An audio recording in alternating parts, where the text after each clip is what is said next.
안녕하세요. NLP콕입니다. 오늘 다룰 내용은 인스트럭션 튠드한 임베딩입니다. 논문의 제목은 One Embedder Any Task Instruction Tuned Text Embeddings입니다. ACL 2023 파인딩스로 액셉된 논문입니다. 그래서 텍스트 임베딩이 뭐냐면 텍스트를 고정된 길이에 고정된 사이즈의 벡터로 표현하는 것입니다.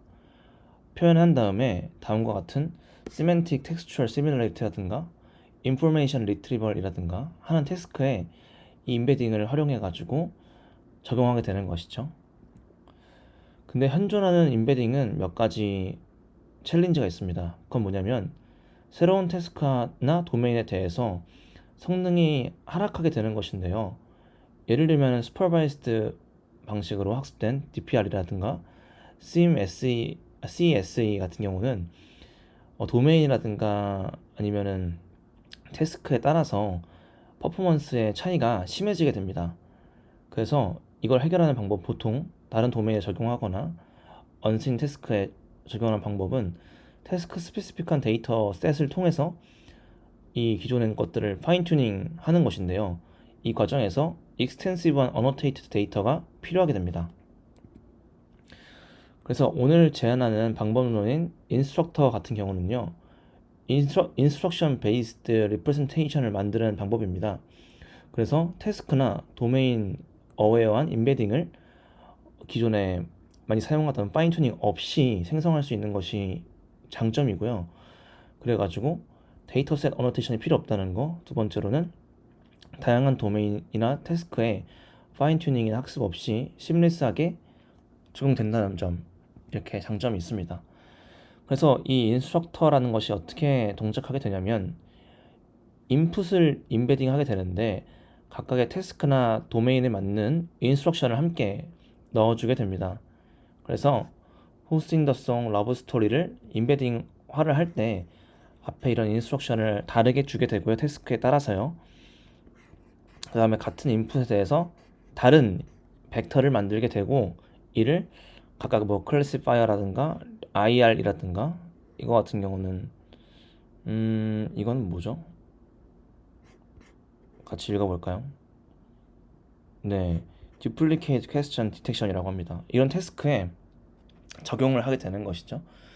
그래가지고 330개의 데이터셋에서 수집한 데이터를 컨트라스티브 로스를 사용해가지고 네, 비슷한 페어들끼리는 시밀러리티를 올리고 아닌 것들끼리는 줄이는 방식으로 학습을 인스트럭션과 함께 시켰다고 합니다.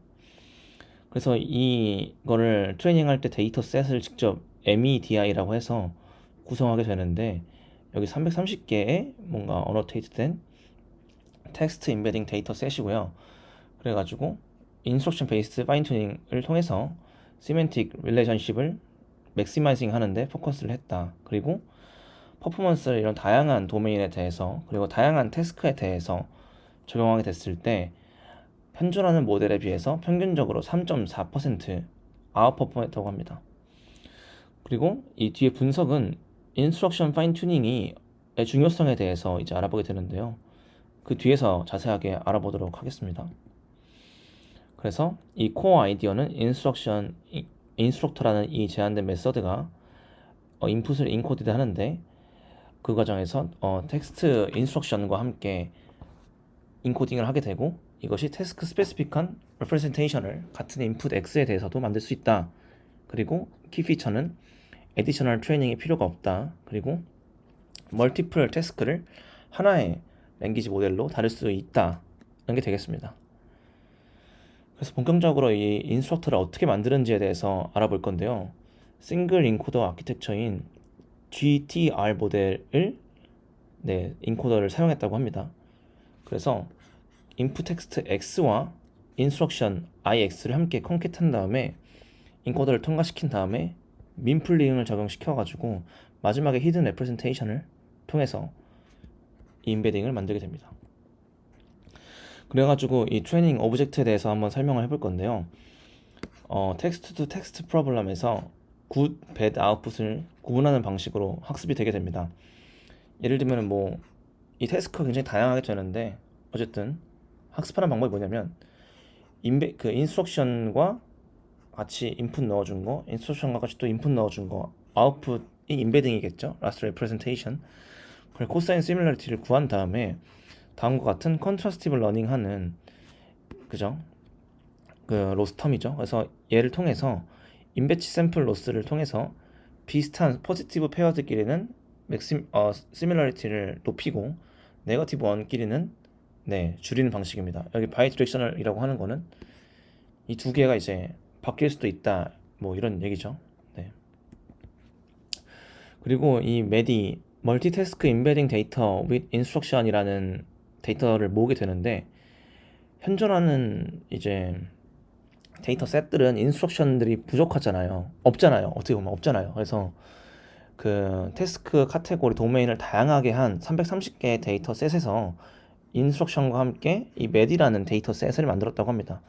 슈퍼내추럴 인스트럭션즈라는 곳에서 300개의 데이터 셋을 구했고, 나머지는 이제 현존하는 데이터 셋들에서 30개의 데이터 셋들에서 이제 갖고 와가지고 인베딩 트레이닝에 사용했다고 합니다.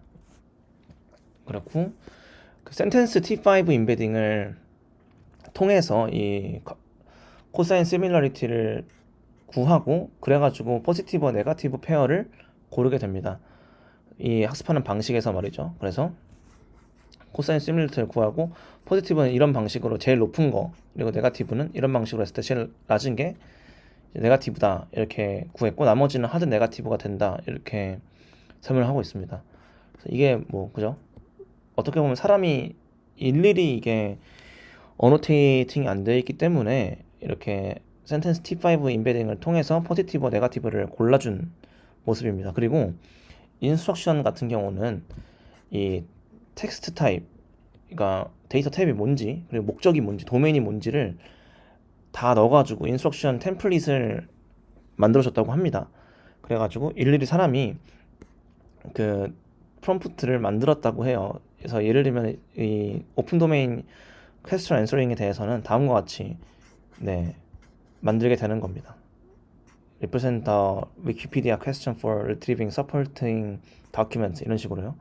그리고 Represent the Wikipedia document for retrieval, 이런 식으로 만들게 되는 것이죠. 이게 실제로 만든 인스트럭션인데요. 여기서는 애시메트릭이 있고 시메트릭이 있습니다.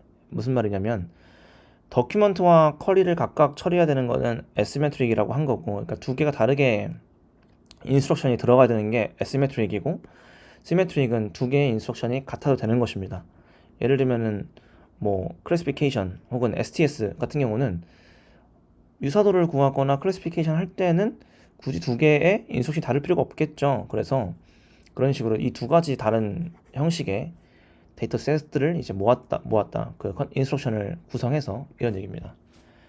그래서 이렇게 학습을 했을 때 태스크 어댑티빌리티, 도메인 버서타일리티가 좋아졌다고 합니다. 이게 뭔 말이냐면 특정 태스크에 튠할 필요 없이 좀 더 제너럴라이제이션이 좋아졌다는 거고요. 그리고 다양한 또 도메인에 추가적인 트레이닝이 필요 없었다. 이제 얘를 검증해 봐야겠죠. 그래서 어떻게 검증하냐면 이 MTEB라는 인베딩을 벤치마크하는 그 벤치마커가 있습니다. 그리고 빌보드 프롬프트 리트리버를 통해서 했다고 합니다. 그리고 이 메디데이터 70개 다운스트림 태스크에 대해서 메디데이터를 골라가지고 트레이닝을 시켰고요.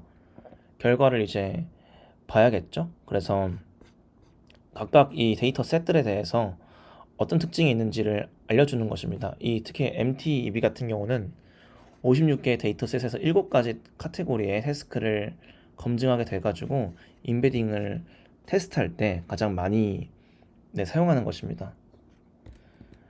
그래서 GTR 모델과 직접적인 비교를 한다고 합니다. 왜냐면 GTR을 추가로 파인 튜닝 한 거잖아요.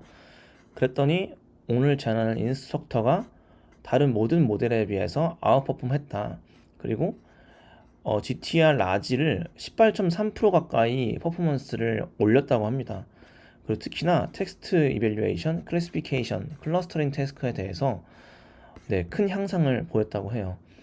그리고 다른 소타 모델들이라고 하거든요. 이 센트 T5 XXL, 그리고 얘 같은 경우는 소타 모델인데도 오늘의 이 인스트럭터가 훨씬 더 작은 모델 사이즈로 4.8 빌리언인데 4.3 밀리언이잖아. 335 밀리언이잖아요.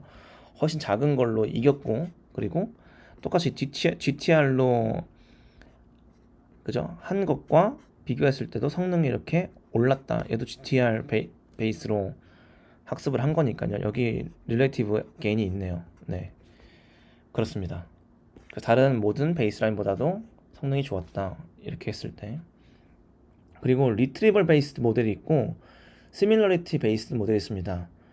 이 리트리벌 베이스드 같은 경우는 리트리벌이나 리랭킹을 잘해요. 왜냐면 그 태스크에 맞게 학습이 되고 제한된 거거든요. 근데 얘네는 시멘틱 텍스처얼 시밀러리티 태스크나 클래시피케이션을 못한다고 합니다.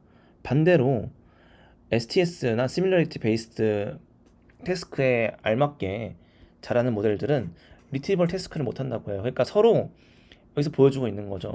태스크나 도메인이 다르면 잘 못한다. 하지만 인스트럭터를 통해서 생성한 이 임베딩이 다양한 태스크에서 좋은 성능을 보여주고 있다. 태스크 스페셜라이즈한 모델보다. 그러니까 좀 더 이 일반화 성능이 좋아졌다는 거를 얘기해주고 있습니다.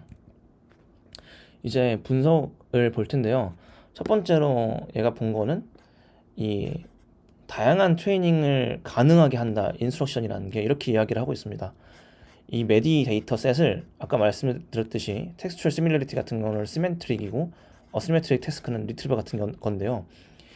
얘네 두 가지 분류로 나눴을 때 각각 얘로만 학습시켜보고, 그러니까 얘 같은 경우는 시메트릭만 학습시켜보고 에스메트릭만 학습시켜보고 같이 학습시켜보고 했을 때 인스트럭션이 없을 때 있을 때입니다. 보니까 각각 이제 학습되었을 때도 훨씬 더 인스트럭션과 함께 한 게 더 성능이 좋았고요.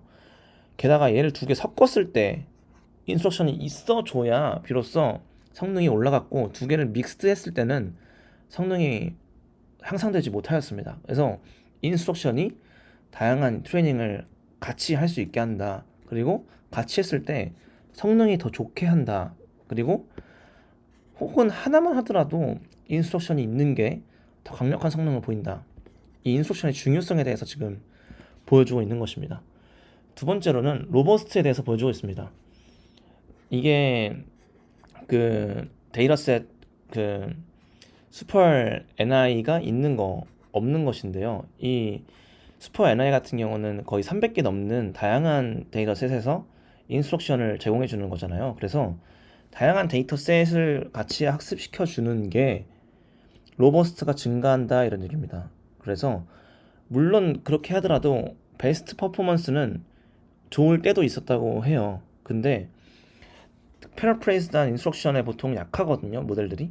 근데 조금 더 이제 5개 패러프레이즈한 인스트럭션에 대해서 테스트를 했을 때 다양한 태스크를 함께 학습시킨죠, 그죠? 모델이 훨씬 더 로버스트했다. 그래서 다양한 태스크에서 학습시키는 것이 좋다. 인스트럭션과 함께. 그죠? 이런 것들을 이야기하고 있습니다. 그 다음 분석은 인스트럭션의 컴플렉시티예요. 인스트럭션도 컴플렉시티가 있을 수 있죠. 아예 인스트럭션이 없는 거, 태그만 주는 거, 간단하게 주는 거, 디테일하게 주는 거, 이런 컴플렉시티 차이가 있을 수 있는데 더 많은 디테일한 정보를 주고 인스트럭션 튜닝을 할수록 더 성능이 올라갔다고 합니다. 네. 그리고 정말 간단한 인스트럭션 태그만 주더라도 성능이 올라갔다고 해요. 그래서 인스트럭션이 컴플렉시티가 높으면 높을수록 훨씬 성능이 좋다. 그 다음에 사이즈와 인스트럭션 파인 튜닝에 대한 얘기인데요.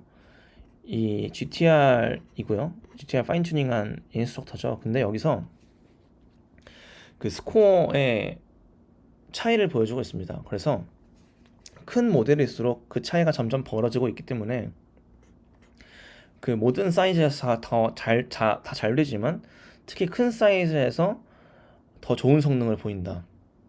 이렇게 이야기를 하고 있습니다. 그 다음에 도메인 시프트에 대해서 이 인스트럭션이 과연 미티게이트 할 수 있냐, 이게 뭐냐면 도메인을 바뀌었을 때 언신 데이터에 대해서 얼마나 이제 잘 할 수 있냐 이런 얘기거든요. 그래서 지오그래피, 바이올로지, 시빌 같은 경우는 얘네가 그 훈련 과정에서 보지 않은 것들이에요. 근데 그것에 대해서도 이렇게 큰 성능 향상을 보이고 있죠. 그래서 인스트럭션 베이스 튜닝이 도메인 시프트에도 아주 좋았다 이렇게 이야기를 하고 있습니다. 그 그다음에 얘는 TSNE, 이 비주얼라이제이션 테크닉이죠.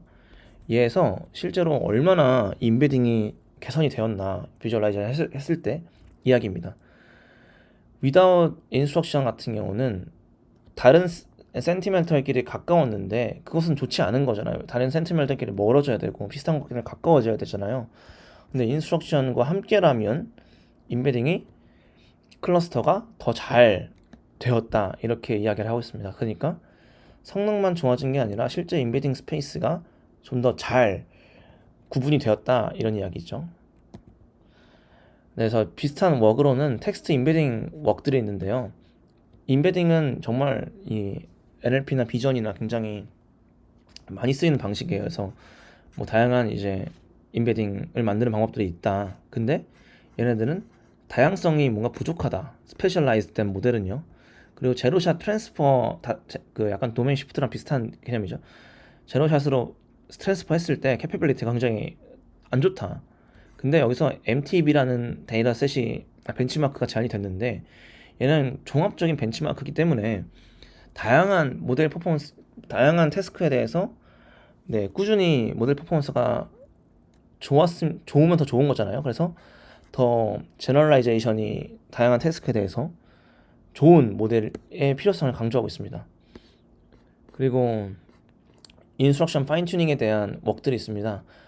기존에는 이런 랭귀지 모델에 대해서 인스트럭션 튜닝을 진행했잖아요. 근데 여기서는 임베딩을 만들 때 진행을 한 거예요. 어떻게 보면 임베더도 랭귀지 모델이지 않냐라고 할 수 있지만, 그죠? 그렇게 얘기할 수 있지만 임베딩을 만들 때는 최초로 얘네가 제안한 거였나 봐요. 네.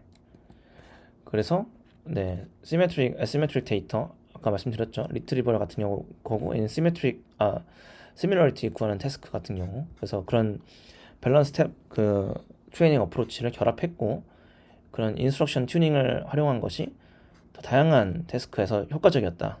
이런 이야기를 하고 있습니다. 그리고 네, 어쨌든 도메인이나 태스크에 다양하게 더 어댑트 할 수 있었다. 이런 이야기입니다. 그래서 결론인데요. 하나의 다양한 기능을 할 수 있는 모델로 이제 내추럴 랭귀지 인스트럭션으로 텍스트 임베딩을 제너레이션 하는 방법이고요. 여기서 제안한 MEDI라는 데이터셋을 통해서 다양한 데이터셋과 인스트럭션을 모아놓은 거죠. 얘가 학습이 된 거고, 얘가 다양한 텍스트 임베딩 벤치마크에서 소타를 달성하였고 프롬프트 리트리버를 잘 했다고 합니다. 네, 굉장히 잘 했다고 합니다. 그리고 다양한 태스크를 미니멀한 데이터 스페시픽 튜닝을 통해서 해결을 했고 제너럴라이제이션이 좋아졌다.